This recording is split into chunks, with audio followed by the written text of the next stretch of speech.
नमस्कार, जय हिंद, वंदे मातरम। दोस्तों, स्वागत है आपका। दोस्तों, यूट्यूब चैनल आपका ही है और इसको प्रसार करना आपका ही जो दायित्व है। तो आप जो है वीडियोज़ को शेयर ज़रूर किया कीजिए और वीडियो को अंत तक देखिए। और दोस्तों, इस वीडियो में हम इम्पोर्टेंट पढ़ने वाले हैं रेलों के प्रकार। और रेलों के प्रकार से संबंधित आपकी परीक्षा में एक प्रश्न जरूर आ जाता है अगर आप रेलवे की परीक्षा दे रहे हैं। तो ये छोटा सा वीडियो जल्दी से कंप्लीट करते हैं। दोस्तों, अप ट्रेन कौन सी ट्रेन होती है? तो मुख्यतः वे ट्रेन जो नियंत्रण मुख्यालय से चलती हैं उनको अप ट्रेन कहते हैं। यानी कि जो मुख्यालय से, हेडक्वार्टर से चलती हैं उनको अप ट्रेन कहते हैं। डाउन ट्रेन कौन सी होती हैं? मुख्यतः वे ट्रेन जो नियंत्रण मुख्यालय की तरफ चलती हैं, यानी कि जो मुख्यालय की तरफ आती हैं, हेडक्वार्टर की तरफ आती हैं, वो डाउन ट्रेन हो जाएंगी। गुड्स ट्रेन कौन सी होती हैं? इन ट्रेनों को मालगाड़ी भी कहते हैं। तो इन ट्रेनों का कार्य सामान और वस्तुओं को उनके गंतव्य तक पहुंचाना रहता है, इनको गुड्स ट्रेन कहते हैं। फिर आता मेल ट्रेन कौन सी होती है? तो भाई इन ट्रेनों का कार्य विशेष तौर पर डाक सामग्री ले जाने का जो होता है। मेल मतलब जो है डाक, तो डाक ले जाने का काम करती है मेल ट्रेन। उसके बाद में आपकी आती है पैसेंजर ट्रेन। तो पैसेंजर ट्रेन जो है वे ट्रेन जिनके द्वारा सभी बड़े स्टेशनों को छोटे स्टेशनों से जोड़ा जाता है। यानी कि बड़े बड़े स्टेशनों को छोटे छोटे स्टेशनों से जो जोड़ते हैं तो उन पे चलाई जाती है कौन सी ट्रेन? Passenger train. छोटे छोटे स्टेशनों से जो सवारियों को लेके जाती हैं बड़े स्टेशनों तक, वो होती हैं कौन सी? पैसेंजर ट्रेन होती हैं। एक्सप्रेस ट्रेन कौन सी होती है? एक्सप्रेस होती हैं जो ट्रेन मध्यम तीव्र गति से चलती हैं। यानी कि दोस्तों, ये तीव्र गति से नहीं चलती हैं, ये मीडियम फास्ट होती हैं और सभी मुख्य मुख्य स्टेशनों पर रुकती हैं, तो उनको कहते हैं एक्सप्रेस ट्रेन। सुपरफास्ट ट्रेन कौन सी होती है? तो वे ट्रेन जिनकी गति सीमा 100 किलोमीटर प्रति घंटा से अधिक होती है उनको सुपरफास्ट ट्रेन कहते हैं। एक्सप्रेस होती है जो मध्यम तीव्र गति से चलती है और सुपरफास्ट ट्रेन होती है जो 100 किलोमीटर प्रति घंटा से भी तेजी से चलती है, तो सुपरफास्ट कहते हैं। फिर आती है बुलेट ट्रेन। तो बुलेट ट्रेन क्या है भाई? बुलेट ट्रेन जिनकी गति अति तीव्र होती है तथा ये चुंबकीय बल के द्वारा परिचालित होती हैं। सामान्यतः ये कौन से बल के द्वारा चलती हैं भाई? चुंबकीय बल के द्वारा चलती हैं। सामान्यतः इनकी गति 350 किलोमीटर से कुछ अधिक होती है, यानी बिल्कुल हाई फाई। वर्तमान में इन ट्रेनों का परिचालन जापान में हो रहा है, जर्मनी में हो रहा है और फ्रांस जैसे उच्च तकनीकी पर कार्यशील देशों द्वारा किया जा रहा है और भारत भी इसका उपयोग जल्दी ही करना प्रारंभ कर देगा। इसका काम जो चल रहा है। आगे है जो मोनो ट्रेन। ये आपका ट्रेन का अंतिम टाइप है। मोनो ट्रेन वो होती है दोस्तों, वे ट्रेन जिनका परिचालन ट्राम के समान रोपवे पर किया जाता है। जैसे रोपवे होती है, रोपवे पे जो है ऐसे रस्सी होती है और इस पर ट्रॉली जो होती है वो यहाँ से यहाँ तक खिसक के आती है रोपवे पे। आप मनसा देवी गए होंगे तो वहाँ पे जो ऊपर जाते हैं रोपवे पे ही जाते हैं, ट्रॉली में बैठ के, है ना। जो लोग चल नहीं पाते वो सीधे बैठते हैं और जो ट्रॉली में बैठ के ऊपर सीधे मंदिर पे पहुँचा देते हैं। तो इस तरह से वो तो होती है ट्राम, लेकिन ये एक रेल के टाइप की होती है। ये रेल होती है, मोनो ट्रेन जो होती है ये, इसको हम रेल बोलते हैं और ये भी रोपवे पे ही चलती है। रोप मान रस्सी, और रस्सी नहीं होती है, बहरहाल वो तार होते हैं बहुत ही मजबूत, उन पे चलने वाली जो ट्रेन है उसको क्या बोलते हैं? Mono train. यानी हवा में ही तारों पर चलने वाली जो ट्रेन, जैसे कि ट्रॉली चलती है, तो उसको मोनो ट्रेन कहते हैं। और दोस्तों, अब हम पढ़ते हैं गेज प्रणाली। जो इंडियन रेल की जो गेज प्रणाली है वो क्या है? तो गेज का नाम और चौड़ाई जो आपको दी रहेगी, लेफ्ट हैंड पे रहेगा गेज का नाम और चौड़ाई रहेगी इधर। तो अगर मैं ब्रॉड गेज की बात करूं तो दोस्तों ये मोस्टली जो मीटर में ही पूछे जाते हैं, आपको फिट में याद करने की आपको आवश्यकता नहीं है। तो ब्रॉड गेज जो होता है वो 1.676 मीटर का चौड़ा होता है। दोनों पटरियों के बीच में जो दूरी होती है 1.676 मीटर होती है, या फिट में भी 5 फीट 6 इंच आप याद कर सकते हैं। मीटर गेज के नाम से ही पता है कि जो मीटर गेज है उसमें पटरियों के बीच की दूरी 1 मीटर होती है। नैरो गेज जो होता है दोस्तों वो 2 फीट 6 इंच होता है। और मीटर गेज का बताया भाई 3 फीट 3 इंच होता है, 3 सही 3/8 इंच होता है। 1 मीटर में कितना फिट होता है? इतना होता है। नैरो गेज 2 फीट 6 इंच की होती है मात्र। तो इसमें ये जो पॉइंट है, यहाँ पे पॉइंट है, यानी 0.762 मीटर का जो गेज होता है दोस्तों नैरो गेज का। और अगर बात करें, ये नैरो गेज ए है छोटी लाइन की, और नैरो गेज बी की बात करें फीडर की, तो दोस्तों वो होता है केवल 2 फीट। यानी नैरो गेज ए जो है छोटी लाइन वो 2 फीट 6 इंच, और नैरो गेज बी जो फीडर लाइन है वो केवल 2 फीट होती है, या इसको 0.61 0.61 मीटर के भी आप जो बराबर कह सकते हैं। तो मीटर में 0.610 मीटर। तो इस तरह से जो है हमने भारतीय रेलवे की गेज प्रणाली समझी है। आशा है आपको अच्छे से समझ में आया होगा। और मित्रों अब हम पढ़ते हैं रेलवे के संकेत के अर्थ, कि भाई जब लाल सिग्नल मिलेगा तो इसका अर्थ होता है खतरा, यानी कि डेंजर स्टॉप, यानी कि रुको, आगे मत बढ़ो। तो लाल सिग्नल का जो अर्थ होता है खतरा, रुको, आगे मत बढ़ो। और मित्रों जब आपका पीला सिग्नल रहेगा तो पीले सिग्नल का अर्थ होता है सावधान, आगे बढ़ो और अगले सिग्नल पर रुकने के लिए तैयार रहो। यानी कि पीले सिग्नल का अर्थ होता है कि भाई आगे तो बढ़ो लेकिन सावधान हो जाओ, अगले सिग्नल पर आपको रोका जा सकता है किसी कारणवश। और 2 पीला सिग्नल अगर जलता है तो इसका मतलब है ध्यान दीजिए, अटेंशन, आगे बढ़ो और अगले सिग्नल को निर्धारित गति से पास करने के लिए तैयार रहो। यानी कि 2 पीले का जो अर्थ होता है उसका मतलब होता है कि आगे बढ़ो लेकिन अगले सिग्नल पर रुकना नहीं है, अगले सिग्नल को निर्धारित गति से पार करने के लिए तैयार हो जाओ। यानी कि 2 पीला सिग्नल का अर्थ होता है कि उसको पार करना है निर्धारित गति से। हरा सिग्नल का अर्थ होता है साफ, क्लियर, यानी अधिकतम स्वीकृति गति से आगे बढ़ो, यानी जितनी भी आपकी जो गति डिफाइंड है उस रूट के लिए उस पर आप तेज़ी से आगे बढ़ सकते हैं। तो दोस्तों आशा है कि आपको ये जो शब्दावली समझ में आई होगी। आगे बढ़ते हैं इस वीडियो में। मित्रों इसमें हम रेल के डिब्बों का विवरण पढ़ेंगे। इससे संबंधित भी आपके प्रश्न जो परीक्षा में देखा जा सकता है, रेल डिब्बों का वर्गीकरण। तो देखिए जो सामान्य जो होता है जनरल में लगभग 96 सीट होती हैं मित्रों, 96 सीटें होती हैं जनरल के डिब्बे में। अगर स्लीपर की बात करें 3 टायर की, तो स्लीपर 3 टायर में 72 बर्थ होती हैं। और अगर एसी की बात करें, फर्स्ट एसी की, तो एसी की बात करें तो इसमें 24 बर्थ होती हैं फर्स्ट एसी में, प्रथम श्रेणी में। और अगर एसी 2 टायर की बात करें और तो इसमें जो है 44 से 48 बर्थ होती हैं। एसी 2 टायर स्लीपर, तो इसमें जो 44 से 48 बर्थ होती हैं। और अगर एसी 3 टायर की बात करें तो दोस्तों इसमें जो 72 बर्थ होती हैं। और अगर एसी कुर्सीयान की बात करें, यानी बैठने का ये केवल सिस्टम, तो 72 से 76 सीटें जो है कुर्सियाँ उसमें होती हैं। तो इस तरह से हमने रेल के डिब्बों का वर्गीकरण किया। आप अच्छे से इनको आप देखेंगे तो आपको बिल्कुल बेहतरीन तरीके से याद हो जाएगा। दोस्तों अब हम कुछ जो ऐसे कोडिंग अक्षर पढ़ेंगे जो रेल के जो इंजनों पर आप देखते हैं, जब भी आप रेल में सफ़र करते हैं तो आप इंजनों पर देखते हैं कि कुछ लिखा हुआ होता है। तो यदि AAC लिखा हुआ है तो दोस्तों इसका अर्थ है कि इलेक्ट्रिक लोकोमोटिव इंजन है ना। AAC लिखा हुआ है तो इसका अर्थ है कि इलेक्ट्रिक लोकोमोटिव इंजन है। अगर CDC लिखा हुआ है तो इलेक्ट्रिक लोकोमोटिव इंजन है। AAC और CDC दोनों ही इलेक्ट्रिक जो लोकोमोटिव इंजन है।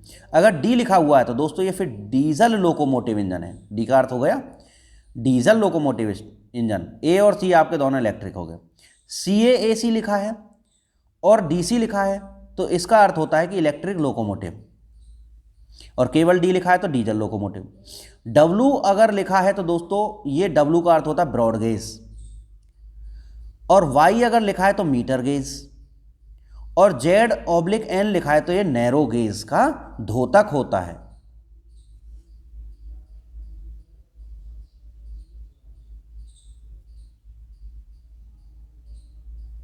और आगे अगर हम देखें कि अगर उस पर 1 2 3 ऐसे करके कुछ लिखा है तो ये उत्पादन श्रेणी को दर्शाता है।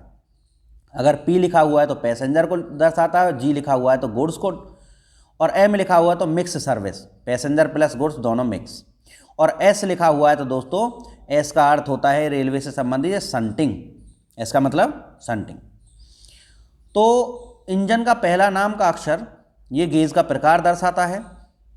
ब्रॉड, वाइड गेज, ये नैरो गेज, इस तरह से ये मीटर गेज है Y, और Z/N ये नैरो गेज है और ये ब्रॉड गेज है W। तो ये इंजन का पहला जो अक्षर है वह गेज का प्रकार बताता है। अगर दूसरे अक्षर की बात करें इंजन का, तो दूसरा अक्षर जो ईंधन का प्रकार बताता है DCA, डीजल है या जो है आपका इलेक्ट्रिक लोकोमोटिव है। और एमपीजी जो है, एमपीजी ये तीसरा अक्षर है इंजन के नाम का। ये दोस्तों सेवा का प्रकार बताता है, यानी कि ये कौन सी सेवा प्रदान कर रही है रेल, यानी कि ये जो मालगाड़ी है या पैसेंजर है या जो आपकी जो है और कोई है, मेल है। तो इस तरह से जो है ये कुछ वर्ड्स हैं जो इंडियन रेलवे से संबंधित है, आपकी परीक्षा में पूछे जा सकते हैं, इसलिए हमने ये वीडियो बनाया है। और अब मित्रों हम पढ़ेंगे कुछ जो है रेल इंजन डिब्बा के निर्माण केंद्र यानी rail coach factory in India, जो कौन कौन से केंद्र हैं और कहाँ कहाँ पर हैं। तो इनमें से प्रश्न आपकी परीक्षा में पूछा जाता है। चित्तरंजन लोकोमोटिव वर्क्स, ये जो बिजली का इंजन बनाते हैं और ये चित्तरंजन में स्थित है, चित्तरंजन में पड़ता है। चित्तरंजन लोकोमोटिव वर्क्स बिजली के इंजन बनाते हैं, electric engine. Integral coach factory दोस्तों ये पेराम्बूर चेन्नई में स्थित है, तमिलनाडु। डीजल लोकोमोटिव वर्क्स यानी डीजल के इंजन बनाए जाते हैं,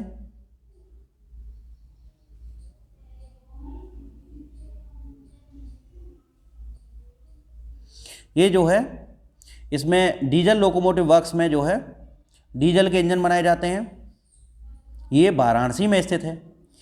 व्हील एंड एक्सल कारखाना, ये जो है मित्रों ये बेंगलोर में स्थित है, कर्नाटक में। व्हील एंड एक्सल बनाए जाते हैं। डीजल कंपोनेंट कारखाना कहाँ है भाई, तो डीजल इंजन और पुर्जे बनाए जाते हैं, पटियाला में स्थित है, डीजल कंपोनेंट कारखाना पटियाला।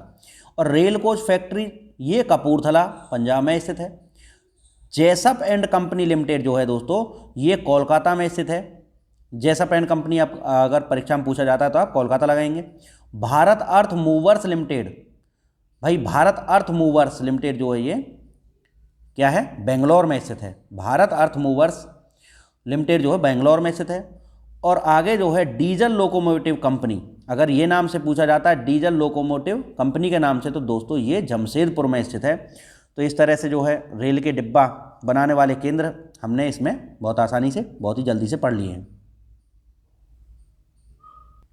दोस्तों अब हम पढ़ेंगे पर्यटन पर आधारित कुछ जो रेलगाड़ियां हैं उनकी स्थापना वर्ष हम पढ़ेंगे। तो जैसे कि ये परीक्षा में पूछी जाती है इसलिए हमें ये पढ़ लेनी चाहिए। राजस्थान रॉयल्स ऑन व्हील्स, ये जो कब प्रारंभ हुआ, तो 16 जनवरी 2008 से राजस्थान रॉयल्स ऑन व्हील्स जो है प्रारंभ हुआ। पैलेस ऑन व्हील्स कब से शुरू हुआ, तो ये 26 जनवरी 1982 से शुरू हुआ palace on wheels. Royal Orient express कब से शुरू हुआ, तो 1 फरवरी 1995 से शुरू हुआ रॉयल ओरिएंट एक्सप्रेस, 1 फरवरी 1995। फेरी क्वीन यानी पर्यटन रेलगाड़ी हैं ये सारी की सारी, ये जो है 18 अक्टूबर 1997 से शुरू हुआ फेरी क्वीन। और मित्रों बौद्ध परिक्रमा एक्सप्रेस, बौद्ध परिक्रमा एक्सप्रेस 23 अक्टूबर 1998 से शुरू हुई है। और दक्कन ओडिसी लग्जरी ट्रेन महाराष्ट्र ने लॉन्च की है और 16 जनवरी 2004 को लॉन्च की है। और मित्रों राजस्थान रॉयल्स ऑन व्हील्स जो है 16 जनवरी 2008 से शुरू हुई है, सबसे पहले ही हम पढ़ चुके हैं। ये देखिए राजस्थान रॉयल्स ऑन व्हील्स जो है 16 जनवरी से स्टार्ट हुई है। ये वीडियो मोस्ट इंपॉर्टेंट है, हर भाई बहन और गृहिणी से निवेदन है कि अपने मित्रों को ये वीडियो जरूर शेयर कर दीजिए, क्योंकि इसमें से प्रश्न बिल्कुल पूछा जाएगा।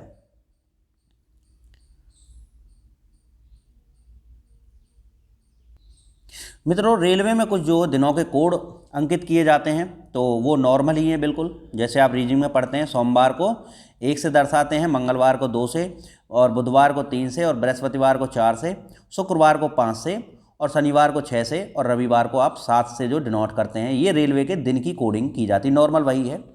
तो परीक्षा में प्रश्न आता है तो अगर आप नहीं जानते तो आप जो उल्टा सीधा कुछ ऑप्शन मार के आते, लेकिन ये नॉर्मल वही है। आगे हम पढ़ते हैं इंजनों का निर्माण और वर्ष। कुछ इंपोर्टेंट इंजनों का निर्माण और उनके वर्ष याद करते हैं, बहुत इंपॉर्टेंट है भाई। वास्प इंजन जो है जेम्स वाट ने तैयार किया था, और ये स्कॉटलैंड का जो वैज्ञानिक था जेम्स वाट, और ये 1765 की घटना है साहब।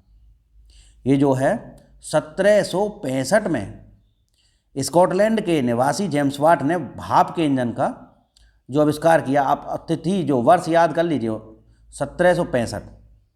आगे जो है स्टीम इंजन, ये जो स्टीम इंजन जो बनाया ये रिचर्ड ट्रेविथिक ने बनाया।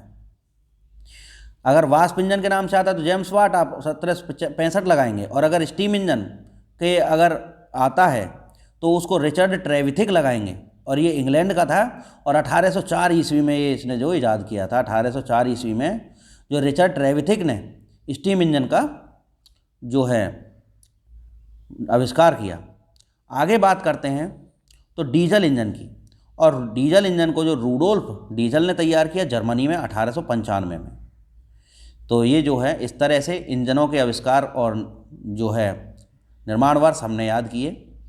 तो इसमें आप याद रख लीजिए कि 1765 में तो जो है जेम्स वाट ने तैयार किया था वास्प इंजन। उसके बाद 1804 में जो है ये रिचर्ड ट्रेविथिक ने, इंग्लैंड का था, जो है ये स्टीम इंजन तैयार किया। और उसके बाद में 1895 में जो है डीजल इंजन यानी रूडोल्फ डीजल ने जो है तैयार किया। तो 1765, 1804 और 1895 है ना, 1895, ये आपको ध्यान रखना है। आगे बढ़ते हैं। आगे जो दोस्तों रेलवे की जो है कुछ उत्पादन इकाइयां हैं, उनका स्थापना जान लेते हैं, कौन सी जगह पर है, किस वर्ष में हुआ है, इम्पोर्टेंट है। डीजल लोको वर्क्स की जो स्थापना भाई वाराणसी उत्तर प्रदेश में। तो आपका प्रश्न सन अगर पूछा जाए तो अच्छी बात है, नहीं तो ये इतना तो पूछा ही जा सकता है कि डीजल लोको वर्क्स कहाँ पर है, तो वाराणसी में है, उत्तर प्रदेश में पड़ता है। 1926 में इसकी स्थापना हुई थी। चितरंजन लोको वर्क जो ये पश्चिम बंगाल में है और 1948 में इसकी स्थापना हुई थी। Diesel component work Patiala Punjab में है। Integral coach factory Perambur Chennai 1950 में इसकी स्थापना हुई थी। Wheel and axle plant Bengaluru Karnataka 1979 में इसकी स्थापना हुई थी। Bharat wagon and engineering company Muzaffarpur Bihar में है। रेल स्प्रिंग खाना कहाँ पे भाई, ग्वालियर मध्य प्रदेश में स्थित है। Bharat heavy electrical limited Jhansi में स्थित है। यह रेलवे उपक्रम के अधीन नहीं है, लेकिन ये जो Bharat heavy electrical limited Jhansi में स्थित है, इसका एक सेंटर है। Rail coach factory Kapurthala Punjab में 1985 में लगाई गई थी। और आगे बात करते हैं। भारत अर्थ मूवर्स लिमिटेड बेंगलुरु कर्नाटक में स्थित है। और जैसा पेंट कंपनी लिमिटेड कोलकाता में पश्चिम बंगाल में। यह सार्वजनिक क्षेत्र का उपक्रम रेलवे का अधीन नहीं है। और डीजल कलपुर्जा कारखाना जो पटियाला में स्थित है पंजाब में, और 1985 में इसकी स्थापना हुई थी मित्रों। और एक और है आपका रेल कोच फैक्ट्री रायबरेली।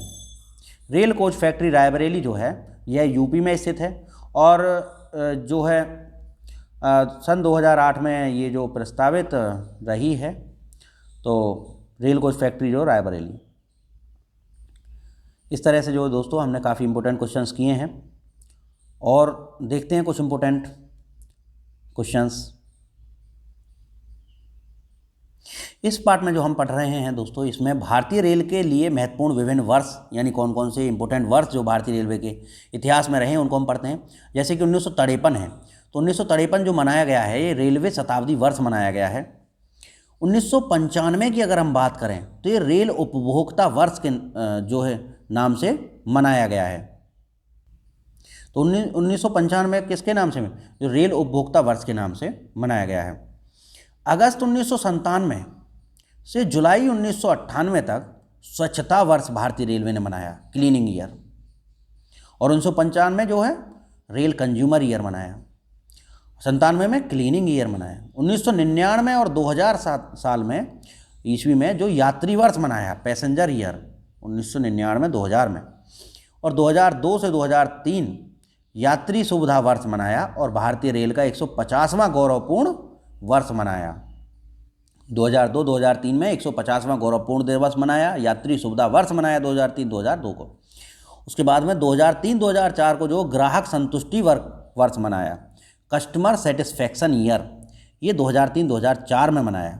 उसके बाद में 2007 में सफाई वर्ष मनाया।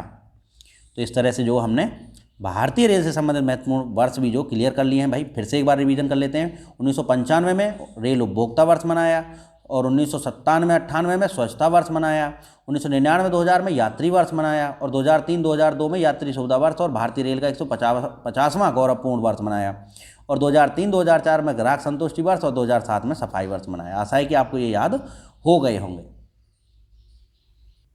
और दोस्तों अब इस वीडियो का मोस्ट इंपोर्टेंट पार्ट हम पढ़ने जा रहे हैं, रेलवे के 17 जोन, उनके मुख्यालय। तो रेलवे जोन और मुख्यालय हम बहुत जल्दी से इनको भी पूरा कर लेते हैं। सेंट्रल रेलवे का जो मुख्यालय दोस्तों वो मुंबई में है। पूर्व रेलवे का जो मुख्यालय है वह कोलकाता में है। पूर्वी रेलवे का जो मुख्यालय है ये भुवनेश्वर, जो ये दक्षिण पूर्वी होना चाहिए दोस्तों, इसको आप करेक्ट कर लीजिएगा। पूर्व सेंट्रल रेलवे का जो मुख्यालय वो हाजीपुर में है। उत्तर रेलवे का जो मुख्यालय है, उत्तर रेलवे का मुख्यालय जो है नई दिल्ली में स्थित है।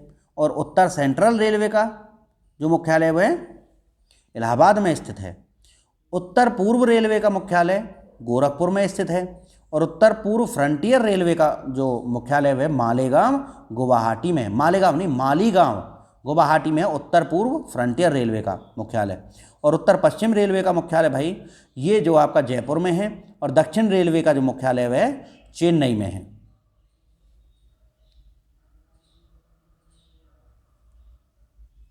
और आगे दक्षिण सेंट्रल रेलवे का जो मुख्यालय वो सिकंदराबाद में है। दक्षिण पूर्व रेलवे का मुख्यालय कोलकाता में है। दक्षिण पूर्व सेंट्रल रेलवे का जो मुख्यालय वो बिलासपुर में है। दक्षिण पश्चिम रेलवे का मुख्यालय हुबली में है। और पश्चिम रेलवे का मुख्यालय दोस्तों मुंबई में स्थित है। पश्चिम सेंट्रल रेलवे की बात करें तो ये जबलपुर में स्थित है। और दोस्तों मेट्रो रेलवे का जो मुख्यालय है वो कहाँ पर स्थित है, ये कोलकाता में स्थित है। तो दोस्तों इस तरह से हमने जो है 17 जो है भारतीय रेलवे के मुख्यालयों के बारे में भी हमने ये जो है इम्पोर्टेंट क्वेश्चंस हमने पढ़ लिए हैं। इनके मुख्यालय आपकी परीक्षा में बहुत पूछे जाते हैं। तो दोस्तों आपने देखा कि इस वीडियो में हमने जितने भी मोस्ट इम्पोर्टेंट क्वेश्चन बनते हैं भारतीय रेलवे से संबंधित वो सारे कवर कर लिए। मैं इस वीडियो को बहुत ज़्यादा इम्पोर्टेंट मानता हूं क्योंकि इसमें वो सभी प्रश्न कवर कर लिए गए हैं जो आम स्टूडेंट कहीं ना कहीं जिनको नहीं पढ़ पाता है या मिल नहीं पाते हैं या जिन पे फोकस नहीं कर पाता है, उनको हमने इस वीडियो में कंप्लीट कर लिया है। आशा ये वीडियो आपको बहुत पसंद आया होगा। सभी भाई बहन और गृहिणियों से मेरा निवेदन है कि हर उस स्टूडेंट तक इस वीडियो को पहुंचा दें जो ग्रुप डी की तैयारी कर रहा है या जो एनटीपीसी की तैयारी कर रहा है, क्योंकि मेरे भाइयों और बहनों की सफलता ही मेरा एकमात्र लक्ष्य है। भारत में सब पढ़ें और सब बढ़ें, बस यही दिल की तमन्ना है दोस्तों। हर बालक जो है टेक्नोलॉजी का उपयोग कर रहा है तो टेक्नोलॉजी से, या ऑफलाइन जाके पढ़ सकता है तो ऑफलाइन जाके पढ़े। यही हमारा जो है सपनों का भारत का निर्माण करने का जो है एक मात्र बेहतरीन तरीका है और इस तरीके पर हम बेशक काम कर रहे हैं। मित्रों आपकी जिम्मेदारी है इस वीडियो को सभी तक पहुंचाने की। जय हिंद, वंदे मातरम। दोस्तों आपके माता पिता को मेरा जय हिंद।